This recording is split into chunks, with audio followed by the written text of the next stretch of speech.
ਸਤਿ ਸ਼੍ਰੀ ਅਕਾਲ ਜੀ, ਮੈਂ ਹਾਂ ਸਰਬਜੋਤ ਕੌਰ। ਨਿਊਜ਼ 18 ਪੰਜਾਬ ਦੀ ਇਸ ਖਾਸ ਪੇਸ਼ਕਸ਼ 'ਚ ਸਾਰੇ ਦਰਸ਼ਕਾਂ ਦਾ ਬਹੁਤ-ਬਹੁਤ ਸਵਾਗਤ ਹੈ। ਅੱਜ ਅਸੀਂ ਗੱਲ ਕਰਾਂਗੇ ਡਾਇਬੀਟੀਜ਼ ਦੀ, ਜਿਸ ਨੂੰ ਅਕਸਰ ਸਾਇਲੈਂਟ ਕਿਲਰ ਵੀ ਕਿਹਾ ਜਾਂਦਾ ਹੈ। ਭਾਰਤ ਵਿੱਚ ਲੱਖਾਂ ਲੋਕਾਂ ਨੂੰ ਪ੍ਰਭਾਵਿਤ ਕਰਦੀ ਹੈ। ਤੇਜ਼ੀ ਨਾਲ ਵੱਧ ਰਹੀਆਂ ਘਟਨਾਵਾਂ ਦੇ ਨਾਲ ਖਾਸ ਕਰਕੇ ਸ਼ਹਿਰੀ ਖੇਤਰਾਂ ਵਿੱਚ ਬਹੁਤ ਸਾਰੇ ਵਿਅਕਤੀ ਇਲਾਜ ਨਾ ਕੀਤੀ ਗਈ ਡਾਇਬੀਟੀਜ਼ ਦੇ ਨਾਲ ਜੁੜੀਆਂ ਗੰਭੀਰ ਕੰਪਲਿਕੇਸ਼ਨਸ ਤੋਂ ਜੂਝ ਰਹੇ ਹਨ। ਅੱਜ ਇਸ ਵਿਸ਼ੇ ਤੇ ਹੀ ਅਸੀਂ ਚਰਚਾ ਕਰਾਂਗੇ ਤੇ ਸਾਡੀ ਇਸ ਚਰਚਾ 'ਚ तमाम ਸਾਡੇ ਖਾਸ ਮਹਿਮਾਨ ਸਾਡੇ ਨਾਲ ਜੁੜਨਗੇ, ਜੋ ਸਾਨੂੰ ਦੱਸਣਗੇ ਕਿ ਕਿਸ ਤਰੀਕੇ ਦੇ ਨਾਲ ਆਪਣੇ ਲਾਈਫਸਟਾਈਲ ਨੂੰ ਚੇਂਜ ਕਰਕੇ ਅਸਲ ਇਸ ਜਟਿਲ ਬਿਮਾਰੀ ਤੋਂ ਨਿਜਾਤ ਪਾ ਸਕਦੇ ਹਾਂ। ਸਾਡੇ ਨਾਲ ਪਹਿਲੇ ਗੈਸਟ ਜੁੜਨਗੇ doctor Amritpal Singh Sodhi, cardio diabetologist, Macardio diabetic clinic Moga. Sir, ਬਹੁਤ-ਬਹੁਤ ਸਵਾਗਤ ਹੈ ਤੁਹਾਡਾ ਨਿਊਜ਼ 18 ਪੰਜਾਬ ਤੇ। ਸਾਡੇ ਨਾਲ ਜੁੜਨਗੇ doctor Ashish K Saxena, associate director medicine SPS hospital Ludhiana, consultant diabetes and heart centre doctor Saxena Medi Centre Ludhiana. साढ़े तीजे मेहमान ने doctor Sushil Kotru, director department of diabetes and endocrinology Max Healthcare Bathinda. सारे साढ़े मेहमानों का इस खास पेशकश बहुत बहुत स्वागत है। सब तो पहला मैं सवाल करना चाहूँगी डॉक्टर अंमृतपाल सिंह नूं। अंमृतपाल सिंह जी, इलाज ना की गई डायबिटीज़ दियां सब तो ज़्यादा लंबे समय दियां कॉम्प्लिकेशनस की ਹਨ? ਸ਼ੂਗਰ ਸਾਡੀਆਂ ਹਰੇਕ ਬਲੱਡ ਦੀਆਂ ਧਮਨੀਆਂ ਦੇ ਵਿੱਚ ਦੀ ਜਦੋਂ ਲੰਘਦੀ ਹੈ, ਉਹ ਸਾਡੇ ਅੰਦਰ ਅਥੀਰੋਸਕਲੇਰੋਸਿਸ ਪੈਦਾ ਕਰ ਦਿੰਦੀ ਹੈ। ਮਤਲਬ ਕੀ ਹੈ ਕਿ ਸਾਡੀਆਂ ਬਲੱਡ ਦੀਆਂ ਵੈਸਲਸ ਦੇ ਵਿੱਚ ਇੱਕ ਫੈਟ ਦੀ ਲੇਅਰ ਜੰਮਦੀ ਜਾਂਦੀ ਹੈ, ਜਿਹਨੂੰ ਅਸੀਂ ਅਥੀਰੋਸਕਲੇਰੋਟਿਕ ਕਲੌਟਸ ਕਹਿੰਦੇ ਆ। ਜਦੋਂ ਉਹਦਾ ਆਮ ਵੈਸਲ ਦੇ ਵਿੱਚ ਕਲੌਟ ਜੰਮ ਜਾਂਦੇ ਨੇ, ਉਹਦਾ ਡਾਇਆਮੀਟਰ ਭੀੜਾ ਹੋ ਜਾਂਦਾ ਹੈ, ਜਿਹਦੇ ਕਰਕੇ ਪਹਿਲੀ ਜਿਹੜੀ ਕੰਡੀਸ਼ਨ ਆਉਂਦੀ ਹੈ, ਉਸੇ ਨੂੰ ਕਹਿੰਦੇ ਆ ਹਾਈਪਰਟੈਂਸ਼ਨ, ਮਤਲਬ ਕਿ ਬਲੱਡ ਪ੍ਰੈਸ਼ਰ ਦਾ ਵੱਧ ਜਾਣਾ। ਮੰਨ ਲਓ ਉਹ ਸਾਰਾ ਜਿਹੜਾ ਏਰੀਆ ਡੈਮੇਜ ਹੋਇਆ, ਉਹ ਸਾਡੀਆਂ ਬ੍ਰੇਨ ਦੀਆਂ ਨਾੜਾਂ ਨੂੰ ਡੈਮੇਜ ਕੀਤਾ, ਤਾਂ ਅਸੀਂ ਸਟ੍ਰੋਕ ਦੇ ਮਰੀਜ਼ ਬਣ ਜਾਵਾਂਗੇ। ਜੇ ਉਸੇ ਨਾੜ ਨੇ ਪੀੜਾ ਹੋ ਕੇ ਸਾਡੇ ਦਿਲ ਨੂੰ ਸਪਲਾਈ ਘਟਾ ਦਿੱਤੀ, ਤਾਂ ਅਸੀਂ ਹੌਲੀ ਹੌਲੀ ਕਰਕੇ ਹਾਰਟ ਦੇ ਫੇਲਰ ਵਾਲੇ ਪਾਸੇ ਚਲੇ ਜਾਵਾਂਗੇ, ਹਾਰਟ ਪੇਸ਼ੈਂਟ ਬਣ ਜਾਵਾਂਗੇ।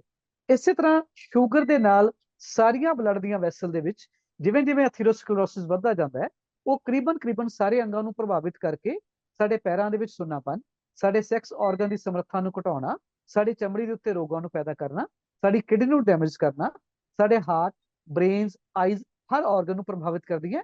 ਐਂਡ ਸ਼ੂਗਰ ਦੇ ਵਿੱਚ ਇਹ ਰਿਸਕ ਜਿਹੜਾ ਹੈਗਾ, ਇਹ 2 to 4 ਟਾਈਮਸ ਹੋਰ ਜ਼ਿਆਦਾ ਇਨਕਰੀਜ਼ ਹੋ ਜਾਂਦਾ ਹੈ। मैं अगला सवाल लेना चाहूँगी डॉक्टर आशीष के सक्सेना जी, भारत ਵਿੱਚ ਡਾਇਬੀਟੀਜ਼ ਅਤੇ ਸੰਬੰਧਿਤ ਜਟਿਲਤਾਵਾਂ ਦਾ ਪ੍ਰਸਾਰ ਕਿੰਨਾ ਹੈ? ਇਹ ਜਿਹੜੀ ਸ਼ੂਗਰ ਦੀ ਬਿਮਾਰੀ ਹੈ, 2017 ਚ ਆਪਾਂ ਇੱਕ ਸਟੱਡੀ ਕੀਤੀ, ਇੰਡੀਡੈਪ ਸਟੱਡੀ, ਜਿਸ ਸੇ ਸਾਨੂੰ ਪਤਾ ਚਲਾ ਕਿ ਪੂਰੇ ਦੇਸ਼ 'ਚ ਜਿਹੜੇ ਵੀ ਚੈੱਕ ਕੀਤੇ ਹੈ, ਜੇ HbA1c ਜਿਹਨੂੰ ਆਪਾਂ ਸ਼ੂਗਰ ਦਾ एवरेज 3 महीने का ਕਹਿੰਦੇ हैं, ਤੇ केवल 37%, 37% पॉपुलेशन के HbA1c नॉर्मल रेट से सीखा। बाकी ਤੁਸੀਂ ਸਮਝ ਲਓ ਕਿ 60% से ऊपर जिन्ने भी मरीज ਹੈਗੇ, ਉਹਨਾਂ ਦਾ HbA1c ਬਹੁਤ ਜ਼ਿਆਦਾ ਸੀ। ਤੇ ਆਪਾਂ ਖੁਦ ਇੱਕ ਸਟੱਡੀ ਕੀਤੀ ਹੈ 2022 ਚ, ਜਿਹੜੀ ਅਮਰੀਕਨ ਡਾਇਬੀਟਿਕ ਐਸੋਸੀਏਸ਼ਨ ਤੇ RSSDI ਇੰਡੀਆ ਚ ਪਬਲਿਸ਼ ਹੋਈ ਹੈ, ਤੇ UK डायबिटीज और यूरोपियन सोसाइटी ऑफ कार्डियोलॉजी से भी साड़ी स्टडी पब्लिश हुई है।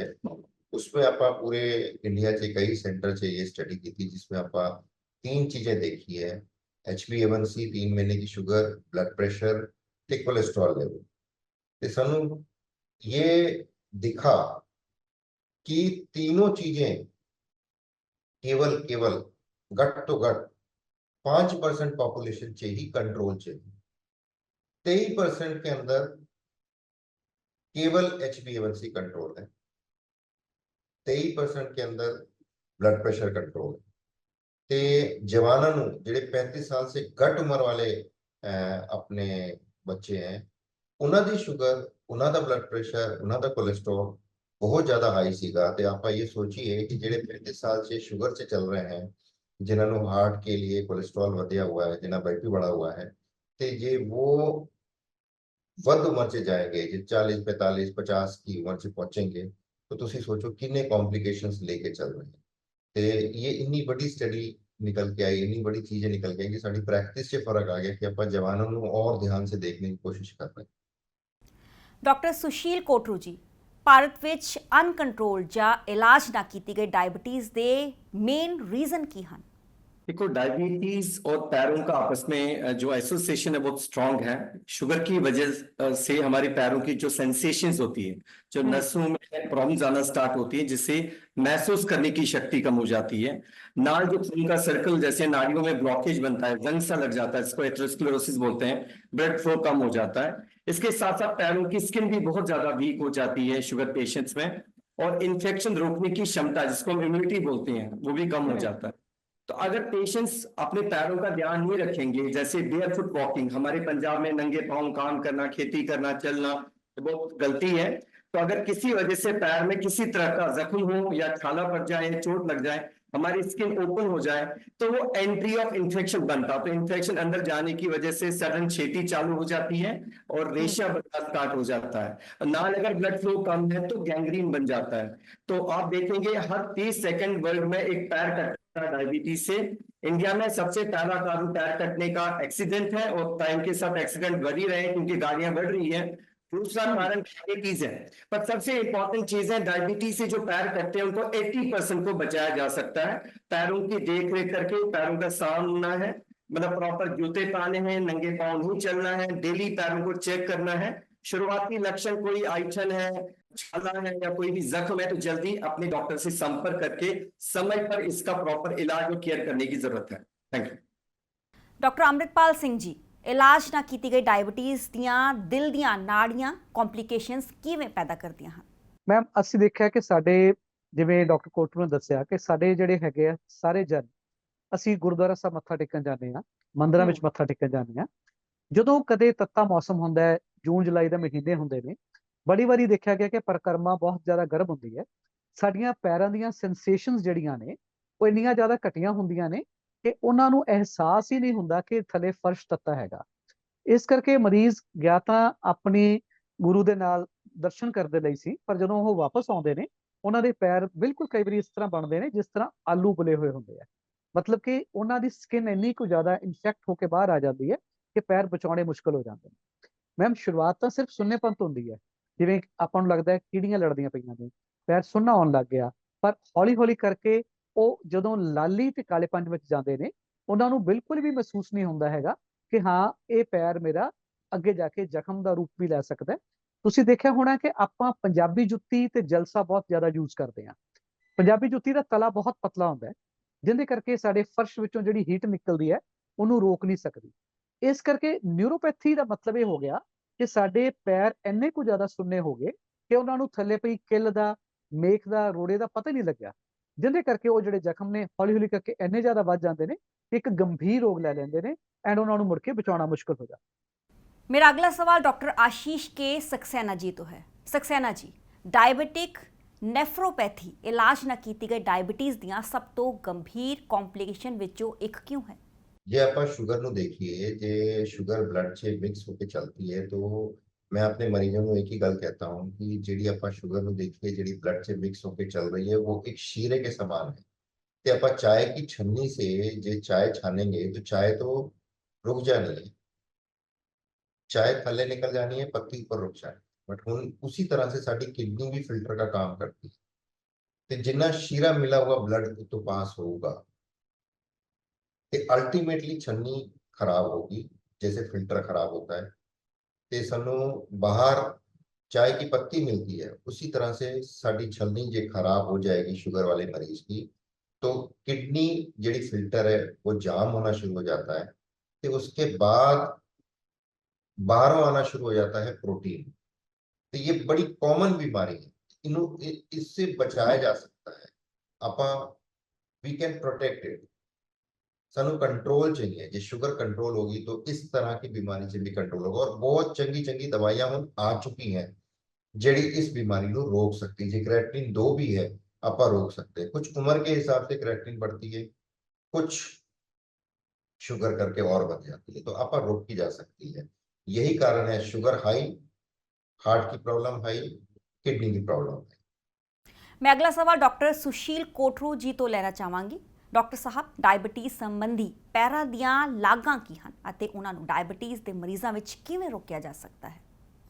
सबसे बड़ी प्रॉब्लम जो डायबिटीज पेशेंट्स में है वो है फुट इन्फेक्शंस या फुट अल्सर्स या गैंग्रीन या एम्पुटेशन, जिसको हम बोलते हैं पैर कटने की नौबत आ जाती है शुगर पेशेंट्स में। इसका मेन रीजन है कि एक तो डायबिटीज जब हम अनकंट्रोल रखते हैं और इसके साथ बहुत सारी चीजें ऐसी नशे वाली जैसे अल्कोहल ओपियम लेते हैं, ये पैरों की नसों को छेती खराब कर देता है, तो सेंसेशंस कम हो जाती है। इसके साथ जो ब्लड फ्लो वाली जो पाइप्स है, नालियां हैं जिसको बोलते हैं, वेसल्स बोलते हैं, उनमें खून का सर्कल कम होना स्टार्ट हो जाता है और इस वजह से पैर में इंफेक्शन रोकने की क्षमता भी कम हो जाती है, क्योंकि इम्यूनिटी भी कम है शुगर पेशेंट्स में। इम्यूनिटी मीन्स इंफेक्शन रोकने की क्षमता। तो हमारा स्किन जो शुगर पेशेंट्स का है, अगर उसका प्रॉपर केयर ना किया जाए, उसमें क्रैक्स पड़ जाते हैं ड्राइनेस की वजह से, खुश्की की वजह से। और अगर हम इन शुगर पेशेंट्स को प्रॉपरली एजुकेट नहीं करें कि प्रॉपर फुटवेयर पहनना जरूरी है, बेयरफुट वॉकिंग मींस नंगे पांव नहीं चलना है, जो पंजाबी जूतियां हैं आगे से बहुत तंग होती हैं, और ये जो हवाई चप्पल हम रबर वाली पहनते हैं, तो कोई भी ऐसी चीज घर में कोई कील या मीट है, किसी तरह से अगर वो पैर को जख्म करता है, इंजरी करता है, तो इंजरी करने की वजह से, स्किन ब्रेकडाउन होने की वजह से इन्फेक्शन एंटर हो जाता है पैर में।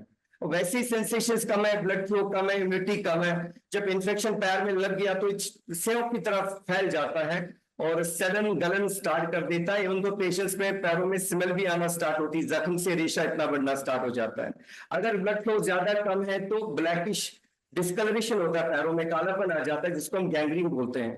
तो मैं वही कह रहा था कि हर 30 सेकंड में एक पैर कटता है डायबिटीज से वर्ल्ड में, और इंडिया में पहला कारण एक्सीडेंट है पैर कटने का, लेकिन आप देख रहे हैं गाड़ियां बढ़ती जा रही हैं, रोड्स कम है तो एक्सीडेंट टाइम के साथ बढ़ते जा रहे हैं। पर डायबिटीज से जो दूसरा कारण है पैर कटने का, उसमें 80% जो पैर कटते हैं उनको रोका जा सकता है प्रॉपर फुट केयर एजुकेशन से।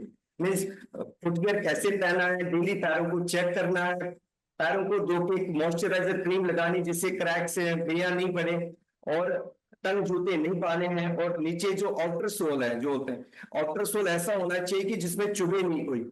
तो ये बहुत कॉमन प्रॉब्लम है, जब भी हमें मंदिर जाना है तो हमें नंगे पांव चलना पड़ता है, कुछ लोग ऐसे चलते हैं, तो उनके लिए हम अलग से टेम्पल सॉक्स देते हैं क्योंकि उनके सेंसेशंस नहीं होती। और कुछ पेशेंट्स में पैर इतना सुन्न होता है कि उनमें रात को रैट बाइट, चूहा उंगली काट के खा जाता है, कीड़ियां लग जाती पैरों में, पता नहीं चलता। तो प्रॉपर सॉक्स पहनना पड़ता है उनको, भले वो रात को भी सो रहे हैं, सो दैट कि ये इंजरी ना हो पैरों में। तो बहुत इंपॉर्टेंट है, शुगर का इलाज पैरों से स्टार्ट होता है। जितना केयर फेस का करना इतना इंपॉर्टेंट नहीं शुगर पेशेंट का, जितना पैरों का केयर जरूरी है।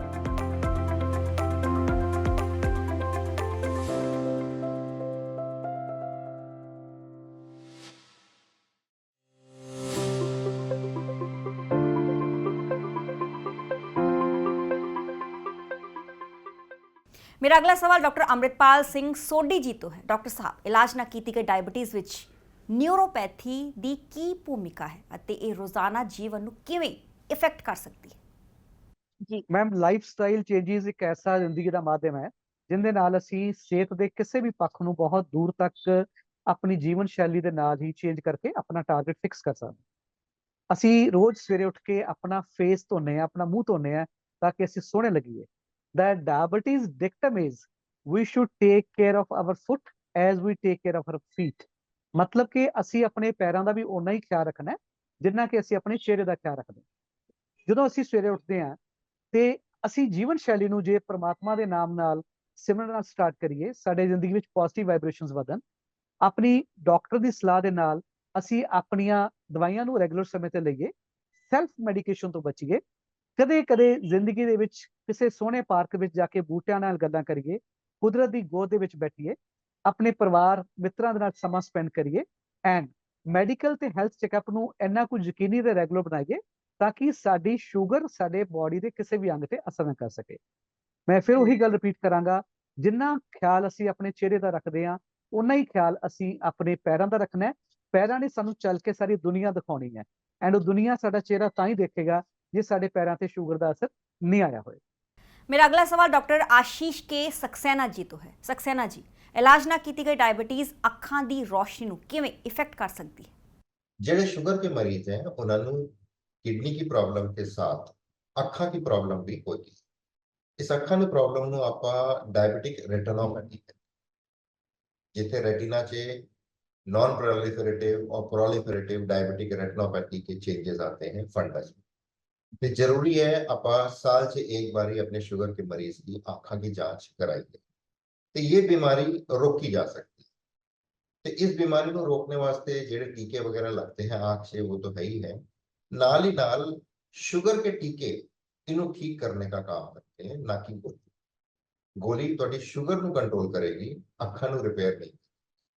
तो इंसुलिन से डरना नहीं चाहिए, ये इंसुलिन से ही ताकत है मरीज की आंख ਨੂੰ ठीक करने की, किडनी ਨੂੰ ਉੱਥੇ ਹੀ रोकने की, बीमारी ਨੂੰ वहीं खड़ने की ते लंबी आयु देगी। ते मेरी सलाह यही है भाइयों बहनों, साडे जिन्ने भी मरीज साडे कोल आते हैं अपने अपने डॉक्टर को जाते हैं, इंसुलिन से ना डरो ते अखा का इलाज साल से एक बारी चेकअप जरूर कराओ, जिन्हों आप फंडस कहते हैं। तो जेड़ा भी नेड़े तेरे डॉक्टर है उन फंडस का चेकअप साल से एक बार जरूर कराओ। मेरा अगला सवाल डॉक्टर सुशील कोटरू जी तो है। कोटरू जी, डायबिटीज विच कॉम्प्लिकेशंस ਨੂੰ रोकਣ ਦੇ ਲਈ ਕੀ महत्वपूर्ण है, इंपॉर्टेंट है? बेसिकली राइट टाइम पे कंट्रोल न करने की वजह से सारी कॉम्प्लिकेशंस होती हैं जो हम डिस्कस कर रहे थे आज इस प्रोग्राम में। आप ब्रेन से लेके इसको स्ट्रोक बोलते हैं, हेयर फॉल से लेके स्किन के इश्यूज, साइलेंट हार्ट अटैक का इशू जो है, किडनी प्रॉब्लम्स का, पैरों की नसों का, सेक्सुअल वीकनेस जो मेल्स में आ सकती है, और यूरिन की जगह खारिज होना फीमेल में पहला लक्षण हो सकता है अनकंट्रोल डायबिटीज का। तो अनकंट्रोल डायबिटीज है, शुगर कंट्रोल ना होना, इसका बेसिक रीजन है लैक ऑफ अवेयरनेस। जैसे मैंने पहले क्वेश्चन का जवाब दिया, बहुत सारी मिथ्स है। तो अगर पेशेंट को अवेयर किया जाए, उनको सही ट्रीटमेंट सही टाइम पे दिया जाए, वो भी affordable treatment, it's very important, affordable treatment दिया जाए और रेगुलर फॉलोअप के लिए पेशेंट्स को टाइमली बुलाया जाए, उनको काउंसिल किया जाए। तो without counselling, without education, no treatment is complete in diabetes management. तो अगर ये सही ट्रीटमेंट और सही एक्सपर्ट के पास सही टाइम पे सही इलाज दिया जाए तो शुगर्स कंट्रोल रख सकते हैं। अनकंट्रोल करने का मकसद एक ही है, जो मिथ्स है, गलत फहमियां, धारणाएं हैं। मैंने कहा कि एफोर्डेबिलिटी का इश्यू है, प्रॉपर डॉक्टर नहीं है या डॉक्टर बहुत दूर है, वहां जाना पड़ता है। बड़े हॉस्पिटल्स में डॉक्टर है तो गांव वाले पेशेंट्स को डर लगता है बड़े हॉस्पिटल में जाने से, और उनको लगता है कि दवाई लेने से हमें नुकसान होगा, इंसुलिन लेने से हमें नुकसान होगा। लेकिन उनको समझाना पड़ता है ये हमें शुगर से होने वाली जटिलताएं, कॉम्प्लिकेशंस को बचाएगा। ये आदत नहीं, जरूरत है उनके लिए। तो ये सबसे इंपॉर्टेंट है। अवेयरनेस नहीं है, नॉलेज नहीं है, मिथ्स बहुत ज्यादा है, गलत लोग गलत धारणाएं दे रहे हैं। और आजकल हमारे सोशल मीडिया पे भी ऐसी गलत इंफॉर्मेशन मिलती है लोगों को, और जिस वजह से उनका सही टाइम पे सही ट्रीटमेंट नहीं होता। ਹੁਣ ਮੈਂ ਸਾਰੇ ਹੀ ਡਾਕਟਰਸ ਨੂੰ ਅਪੀਲ ਕਰਾਂਗੀ ਕਿਰਪਾ ਕਰਕੇ ਡਾਇਬੀਟੀਜ਼ ਨੂੰ ਲੈ ਕੇ ਸਾਰੇ ਹੀ ਡਾਕਟਰ ਸਾਡੇ ਵਿਊਅਰਸ ਨੂੰ ਇੱਕ ਮੈਸੇਜ ਦੇ ਸਕਣ ਤਾਂ ਜੋ ਸਾਰੇ ਹੀ ਵਿਊਅਰਸ ਉਸ ਮੈਸੇਜ ਤੇ ਅਮਲ ਕਰ ਸਕਣ। ਸ਼ੂਗਰ ਮੈਮ ਜਿਹੜੀ ਲਾਈਫਸਟਾਈਲ ਡਿਜ਼ੀਜ਼ ਹੈ, ਜਦੋਂ ਆਪਾਂ ਲਾਈਫਸਟਾਈਲ ਦੇ ਵਿੱਚ ਹੀ ਚੇਂਜਸ ਕਰ ਦਿੱਤੀਆਂ, ਅਸੀਂ ਸਵੇਰੇ ਉੱਠਣ ਤੋਂ ਲੈ ਕੇ ਸ਼ਾਮ ਦੇ ਸੌਣ ਤੱਕ ਜਿਹੜੇ ਸਾਡੇ ਪਰਿਵਾਰਕ ਮੈਂਬਰ ਹੈ ਉਹਨਾਂ ਨੂੰ ਇਹ ਚਾਹੀਦਾ ਹੈ ਕਿ ਜਿਹੜਾ ਸ਼ੂਗਰ ਵਾਲੇ ਮਰੀਜ਼ ਦਾ ਪੈਰ ਸੁਣਨਾ ਹੈਗਾ, ਉਹ ਸਾਡੇ ਪੈਰਾਂ ਤੇ ਸਿਰਫ ਇੱਕ ਝਾਤੀ ਮਾਰ ਲੈਣ, ਪੰਛੀ ਝਾਤ, ਕਿ ਸਾਡੇ ਪੈਰ ਦੇ ਉੱਤੇ ਕੋਈ ਕੰਡਾ ਤਾਂ ਨਹੀਂ ਲੱਗਾ ਰਹਿ ਗਿਆ, ਕੋਈ ਰੋੜੀ ਤਾਂ ਨਹੀਂ ਲੱਗੀ ਰਹੇਗੀ, ਤਾਂ ਕਿ ਸਾਨੂੰ ਇਹ ਪਤਾ ਲੱਗ ਜਾਵੇ ਸਾਡਾ ਪੈਰ ਆਉਣ ਵਾਲੇ ਸਮੇਂ 'ਚ ਖਰਾਬ ਤਾਂ ਨਹੀਂ ਹੋ ਰਿਹਾ। ਫਿਰ ਜਦੋਂ ਤੁਹਾਨੂੰ ਲੱਗਦਾ ਹੈ ਕਿ ਮੇਰਾ ਪੇਸ਼ੈਂਟ ਜਿਹੜਾ ਹੈਗਾ ਉਹਦੀ ਕੰਮ ਕਰਨ ਦਾ ਸਟੈਮਿਨਾ ਘਟ ਗਿਆ, ਉਹਨੂੰ ਆਪਣੇ ਡਾਕਟਰ ਕੋਲ ਚੈੱਕਅਪ ਕਰਾਉਣਾ ਅਤੀ ਜ਼ਰੂਰੀ ਹੈ। ਇਹ ਨਹੀਂ ਹੈ ਕਿ ਜਦੋਂ ਪਾਣੀ ਪੁਲਾਂ ਥੱਲੋਂ ਲੰਘ ਜਾਵੇ ਤੇ ਮੁੜ ਕੇ ਅਸੀਂ ਵੇਖੀਏ ਕਿ ਡਾਇਬਟੀਜ਼ ਕਰਕੇ ਸਾਨੂੰ ਹਾਰਟ ਅਟੈਕ ਹੋ ਗਿਆ, ਕਿਸੇ ਦੀ ਆਵਾਜ਼ ਬਦਲ ਰਹੀ ਹੈ, ਕਿਸੇ ਦਾ ਪਾਸਾ ਸੁਣਨਾ ਹੋ ਰਿਹਾ, ਤਾਂ ਅਸੀਂ ਸਾਰਿਆਂ ਨੂੰ ਇੱਕੋ ਦਮ ਆਪਣੇ ਮਰੀਜ਼ਾਂ ਨੂੰ ਆਪਣੇ ਡਾਕਟਰ ਦੀ ਸਲਾਹ ਦੇ ਅਨੁਸਾਰ ਆਪਣੀਆਂ ਦਵਾਈਆਂ ਨੂੰ ਰੈਗੂਲਰਾਈਜ਼ ਕਰਕੇ ਰੋਜ਼ਾਨਾ ਦੀ ਜ਼ਿੰਦਗੀ ਨੂੰ ਇੱਕ ਹੈਲਦੀ ਲਾਈਫ ਸਟਾਈਲ 'ਚ ਲੈ ਕੇ ਆ। ਤੁਸੀਂ ਜੇ ਚੰਗਾ ਗਲੂਕੋਮੀਟਰ ਆਪਣੇ ਕੋਲ ਰੱਖੋ, ਜੇ ਦਵਾਈਆਂ ਟਾਈਮ ਸੇ ਲੋ, ਚੰਗੀ ਦਵਾਈਆਂ ਲੋ, ਤੇ सबसे ਵੱਡੀ ਗੱਲ ਤੁਸੀਂ ਆਪਣੇ ਡਾਕਟਰ ਨੂੰ ਰੈਗੂਲਰ ਮਿਲੋ। ਆਪਾਂ मोबाइल फोन से देखते हैं ऐप रेगुलर अपडेट होते हैं, मोबाइल फोन अपडेट होता है, तो उसी तरह से ਤੁਹਾਡਾ डॉक्टर अपडेटेड है नवी बीमारी को, नवी इलाज का। जे तुसी उधर कोल जाओगे, नेटवर्क से कनेक्ट होगे, ताही ਤੁਹਾਨੂੰ नई अच्छी दवाइयां ਤੁਹਾਨੂੰ मिलेगी, ਤੁਹਾਡੇ टेस्ट होंगे, बीमारी आने से पहले फड़ ली जाएगी। ते अपने डॉक्टर ਨੂੰ मिलो, चंगी दवाई खाओ, क्योंकि जेड़ी दवाई चंगी होगी वही ਤੁਹਾਨੂੰ चंगा करेगी, जेड़ी दवाई माड़ी होगी उसमें चंगा करने की ताकत नहीं। जेड़ा कपड़ा आप पहनते हैं वो दिखाने वास्ते, जेड़ी दवाई आप खाते हैं वो कई लोग चंगी नहीं लेते। मेरे हिसाब से चंगी दवाई लो, तो डॉक्टर ਨੂੰ मिलो, महीने 1.5 महीने से एक बार मिलना जरूरी है। डायबिटीज एक महामारी रूप धारण किया है, सब लोग जानते हैं, बट ये कोई खराब, इतनी खतरनाक बीमारी नहीं है। अगर अवेयरनेस, नॉलेज और जानकारी हो, और अगर हम प्रॉपर अपने लाइफस्टाइल मीन्स अपने खान पीन पे ध्यान रख सकते हैं, 70 से 80% इलाज तो अपने खाने पीने को बदलाव करके हो सकता है, जिससे हम शुगर की बीमारी से बच सकते हैं। अगर शुगर की बीमारी है, उसको सही तरीके से कंट्रोल कर सकते हैं। प्यार करने का तरीका भी इंपॉर्टेंट है। प्रॉपर शूज पा के, स्पोर्ट शूज पा के, प्रॉपर नंगे पाँव नहीं वॉक करना है। और नाल इंपॉर्टेंट है मेडिकल ट्रीटमेंट। एक ट्रायल है, पहली पौड़ी परहेज है, दूसरी पौड़ी सैर है, तीसरी पौड़ी दवाइयां हैं। तीनों नाल अगर प्रॉपरली ली जाए और प्रॉपरली फॉलो लाइफस्टाइल किया जाए तो शुगर की बीमारियों से बचा जा सकता है, और इससे होने वाली सारी जटिलताएं, कॉम्प्लिकेशंस, सिर से पैर तक सारी प्रॉब्लम्स को हम डिले भी कर सकते हैं या प्रिवेंट भी कर सकते हैं। बहुत बहुत शुक्रिया सारे ही डॉक्टर्स ਦਾ ਜੋ ਸਾਡੇ ਨਾਲ ਇਸ ਖਾਸ ਚਰਚਾ 'ਚ ਜੁੜੇ। ਬਹੁਤ ਬਹੁਤ ਸ਼ੁਕਰੀਆ ਡਾਕਟਰ ਅੰਮ੍ਰਿਤਪਾਲ ਸਿੰਘ ਸੋਢੀ, ਬਹੁਤ ਬਹੁਤ ਸ਼ੁਕਰੀਆ ਡਾਕਟਰ ਆਸ਼ੀਸ਼ ਕੇ ਸਕਸੈਨਾ ਜੀ, ਬਹੁਤ ਬਹੁਤ ਸ਼ੁਕਰੀਆ ਡਾਕਟਰ ਸੁਸ਼ੀਲ ਕੋਟਰੂ ਜੀ ਦਾ। ਤੇ ਸਾਡੀ ਇਸ ਖਾਸ ਪੇਸ਼ਕਸ਼ 'ਚ ਬਸ ਇੰਨਾ ਹੀ। ਤੁਸੀਂ ਜੁੜੇ ਰਹੋ ਨਿਊਜ਼ 18 ਪੰਜਾਬ।